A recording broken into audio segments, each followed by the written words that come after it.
हम भगवान श्री गणेश के पहले श्लोक का लाभ प्राप्त करेंगे। गजाननं भूतगणाधिसेवितं कपित्थजम्बुफलचारुभक्षणम् उमासुतं शोकविनाशकारकं नमामि विघ्नेश्वरपादपङ्कजम्।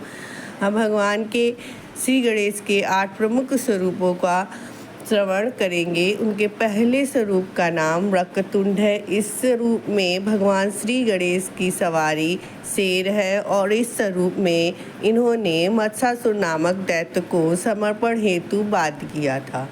भगवान श्री गणेश के द्वितीय स्वरूप का नाम एक दंत है। अपने द्वितीय स्वरूप में वे एक दंत कहलाए और इस स्वरूप में उनका वाहन मूषक अर्थात चूहा रहा।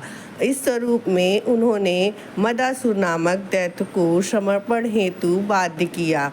अपने तृतीय स्वरूप में भगवान श्री गणेश महोदर कहलाए और इसी स्वरूप में उन्होंने मोहासुर नामक दैत्य को समर्पण हेतु बाध्य किया। दैत्य मोहासुर श्री गणेश जी का अनन्य उपासक बन गया। इसी महोदर स्वरूप में आपने 2 अन्य दैत्यों दुर्बुद्धि तथा उसके पुत्र ज्ञानारी का भी अंत किया।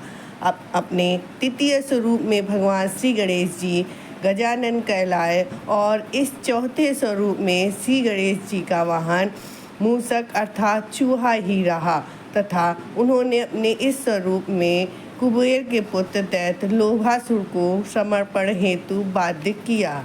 अपने पंचम स्वरूप में भगवान श्री गणेश लंबोदर कहलाए और इस स्वरूप में भी भगवान श्री गणेश का वाहन मूषक अर्थात चूहा ही रहा। लंबोदर रूपी स्वरूप में आपने दैत्य क्रोधासुर को समर्पण हेतु बाध्य किया। इसी स्वरूप में आपने मायाकर नामक दैत्य के अत्याचारों का भी अंत किया। अपने षष्ठम स्वरूप में श्री गणेश विकट के रूप नाम से जाने जाते हैं और इस स्वरूप में उनको वाहन के मोर को प्राप्त हुआ। इस स्वरूप में उन्होंने दैत्य कामासुर को समर्पण हेतु बाध्य किया। अपने सप्तम स्वरूप में वे विघ्नराज रूप में जाने जाते हैं और इस स्वरूप में उनका वाहन शेषनाग रहा और दैत्य ममासुर को समर्पण हेतु बाध्य किया। ममासुर को ममतासुर भी कहा जाता था। अपने अष्टम स्वरूप में भगवान श्री गणेश धूम्रवर्ण कहलाए।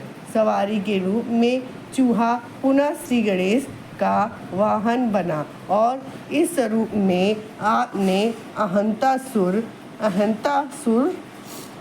को अभिमानासुर भी कहा जाता है और उन्होंने इस स्वरूप में इस दैत्य को समर्पण हेतु बाध्य किया।